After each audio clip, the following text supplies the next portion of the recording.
بسم اللہ الرحمن الرحیم۔ السلام علیکم۔ ایک لکڑہارا جنگل سے لکڑیاں کاٹ کر آتا اور بازار میں بیچ کر اس سے گزر اوقات کرتا۔ یہ اس کا روز کا معمول تھا۔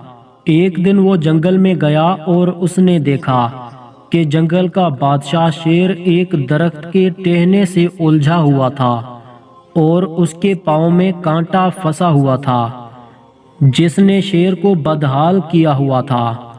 غریب لکڑہارے کے دل میں رحم آیا اور اس نے ہمت کر کے شیر کے پاؤں سے کانٹا نکال دیا اور شیر کو درخت سے آزاد کروا دیا۔ شیر نے درد سے سکون پایا اور اس نے لکڑہارے سے دوستی کر لی۔ اب لکڑہارا نڈر ہو کر جنگل میں جاتا اور شیر اس کی رہنمائی کرتا۔ وہ جلدی جلدی لکڑیاں کاٹ کر واپس آ جاتا۔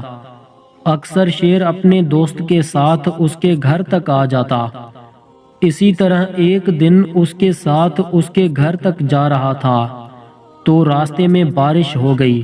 بارش میں گیلا ہو کر اس کے بالوں سے بدبو کے ببکے آنے لگے۔ اس کی بدبو کو لکڑہارے کی بیوی نے بہت برا محسوس کیا اور کہا کہ اس کو کہو یہ جلدی چلا جائے، اس کی بدبو ناقابل برداشت ہے۔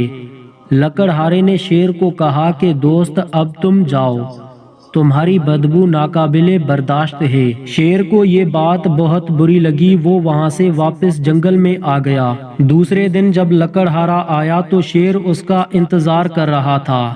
شیر نے لکڑہارے کو دیکھا اور اس کے قریب جا کر کہا کہ اپنی کلہاڑی اٹھاؤ اور میرے سر پر زخم کرو۔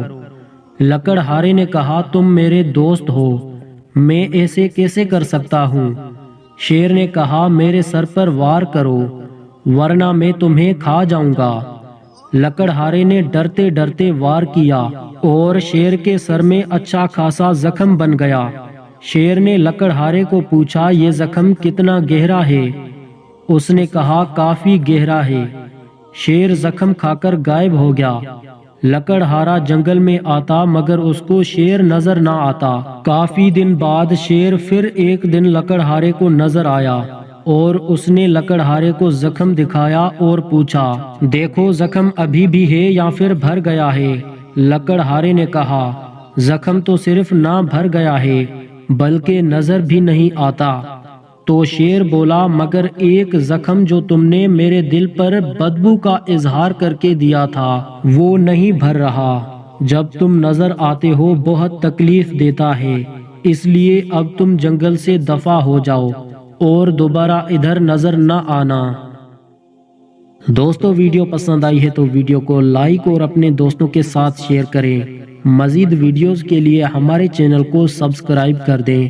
خدا حافظ۔